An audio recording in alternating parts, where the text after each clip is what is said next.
Hey everyone, I hope you had a great day. Today we are looking at some new malicious compliance stories. I hope you enjoy them. If you like the video, don't forget to hit the like button, it really helps. And now, let's start with the first story, shall we? The first story is called I Don't Work Enough. I work at a construction company. I'm a safety person. No one likes a safety person, but whatever. I'm a salaried employee. That means that as long as I work at all in a day, they are required to pay me a full day's work.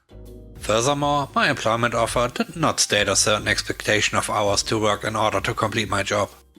Also, furthermore, just know that I saved one of our clients a huge amount of money in 2019 through massive safety overhauls. So during my tenure at the company, I've had 3 bosses. Let's call them Chad, Brad and Thad. Chad is a diagnosable narcissist. He's a Chad. Very attractive, kind of empty. One would think that would make him a bad boss, but he is actually pretty good. He only cares about looking good to the people who make promotion decisions. So he's totally fine with listening to his employees, he's just going to take credit for it. Chad wants us to be good at our job, so that he looks good. So he trains us well and really just measures our work completion. If we get everything done, we can go home. Brad is a company man and a good old boy. He knows construction and is a heck of a superintendent.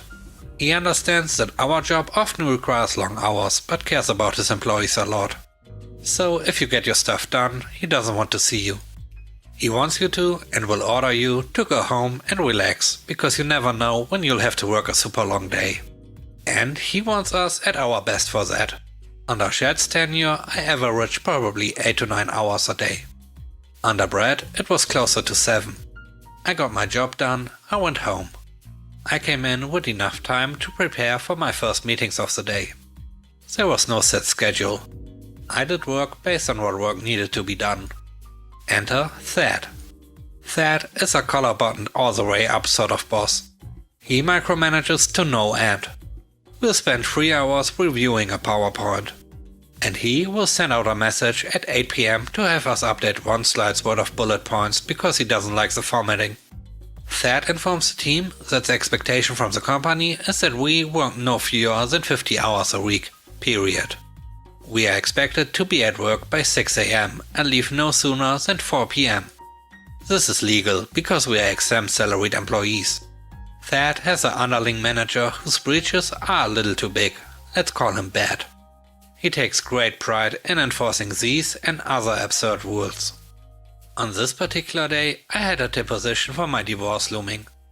I had informed Thad that I would need to leave work by noon on Thursday in order to make my appointment. He approved my time off and things were good. On Monday, I've got all of my stuff done. It's 3:53 PM, I'm out.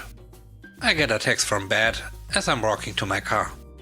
Knowing how Thad is regarding time right now and knowing that you will be requesting time for the deposition, is it really the best perception with him to take off a little early, before 4? Your choice. I replied, well, then he's sending mixed messages, because 2 weeks ago he told us it wasn't about keeping the lights on. I don't know what to do. And even my last job, which was hourly, had 7 minutes of wriggle room on the hour. I schedule my life based on a workday that ends at 4. If you think the optics would be better if I came back in and pretended to check my email for a half hour, then I will. But I firmly believe I have taken care of my responsibilities for the day. He did not respond. 15 minutes later, an email came through from one of our superintendents regarding some concrete work that was going to start around 1 AM the next 2 days. Our safety isn't expected to be at these, because we mostly manage our subcontractor safety people, but I had a light bulb moment. You want to ensure I'm not late coming in or early leaving? Fine. I came in Tuesday at 12:56 AM. I took a photograph of my computer's clock and sent it to Bed, clocking into work. I noted my time in a notebook at my desk. I messaged our safety group to say I was borrowing one of our golf carts, another one of our fun rules. Mind you, it's 1 in the morning and everyone's phone is now dinging. The concrete pour goes well and I enjoy 5 hours of getting my work done with no micromanaging. At around 6, I note the time Bet and Fat come to work. I note when they leave, and then I leave, well after 4 PM. Noted. I was at like 50 hours by Thursday morning. I repeated this process for Wednesday as well. Our general superintendent, let's call him Eggert, happens to come in early. We sit and chat and have coffee, and he's asking me why I'm so early.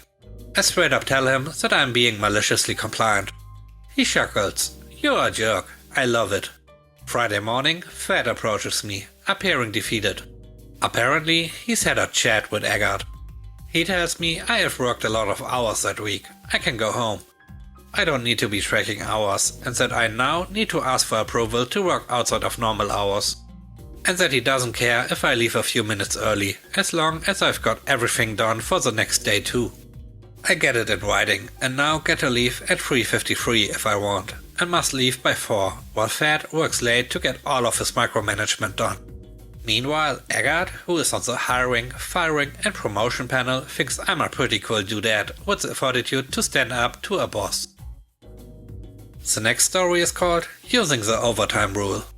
I used to work in a big casino, where there was a bit of a loophole in terms of overtime.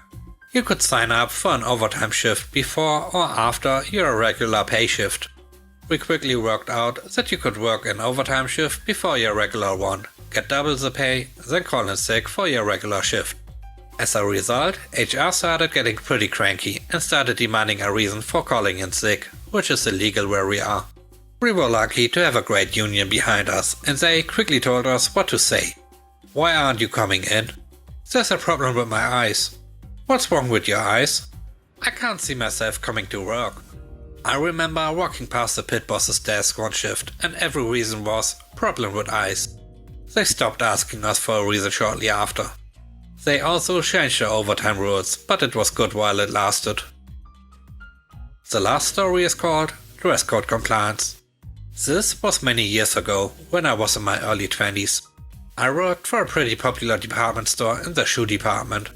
We don't know why, but the company suddenly decided that our business casual dress code needed to be updated. The new dress code stated that all males must be wearing a tie, and all females must wear shoes with at least a 1-inch heel. As a female who hates heels with a passion, I was not about to spend 8 hours a day in them. Especially not in my department, which had a 2-level stockroom. Weak ankles, high heels and steel stairs are not a good mixture. I had a fantastic pair of platform knee-high boots. The kind all the girls were wearing, with lots of unnecessary buckles and change. The platform was 2 inches, and the dress code didn't say the heels couldn't be platforms. I immediately started wearing them to work. But because they were over 1 inch and the policy didn't say I couldn't wear platforms, the managers had to deal with it. As for my male co-worker, he refused to wear a tie for about the first week. They threatened to write him up. So he read the policy very thoroughly. The next week he had a tie on, as a belt. The managers were flabbergasted. That's not how you wear a tie. The following day it was a headband. Sometimes the tie was an armband, sometimes it was a scarf, and I think once it was even a sash. He made sure to tell them that he was following the policy, because it just said he had to be wearing a tie. Nowhere on the policy was it stated that the tie needed to be worn around the neck, or that it should be tied properly.